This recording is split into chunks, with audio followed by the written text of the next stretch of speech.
महाराष्ट्रामध्ये आज विधानसभा निवडणुकीकरिता मतदान प्रक्रिया पार पडत असून विद्यमान आमदार परिणय फुके यांनी साकोली विधानसभा क्षेत्रातील लाखणी येथील समर्थ महाविद्यालयात मतदान केंद्रावर मतदानाचा हक्क बजावला असून यासोबत माजी खासदार सुनील मेंढे सुद्धा उपस्थित होते। लोकशाहीचा उत्सव सर्वांनी साजरा करावा तसेच जास्तीत जास्त मतदान करावे असे आवाहन सुद्धा यासोबत करण्यात आले। आपण बघितलं जाय संपूर्ण महाराष्ट्रामध्ये महायुतीचं वातावरण आहे। विदर्भामध्ये जर बघितलं तर मोठ्या प्रमाणात आज सगळ्या बूथवर मी फिरलो सकाळीपासून आणि मोठ्या प्रमाणात सगळ्या लाडक्या बहिणी या मोठ्या रांगा सगळ्या दिसतात आहे आणि यावेळेस या लाडक्या बहिणींनी आमच्यावर आशीर्वाद दिला आहे। लाडक्या भाऊजींनी यावेळेस आशीर्वाद निश्चितच महायुतीला देणार आहे।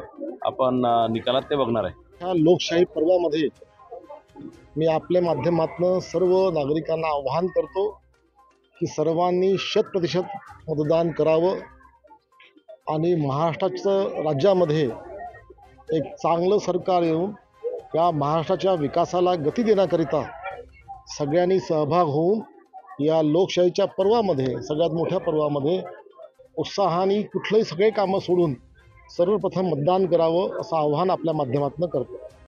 जीबी न्यूजचे प्रत्येक अपडेट मिळवून घेण्यासाठी तुम्ही आमच्या चॅनलला लाईक करा, सबस्क्राइब करा आणि शेअर करा। तसेच बेल आयकॉनला सुद्धा प्रेस करा।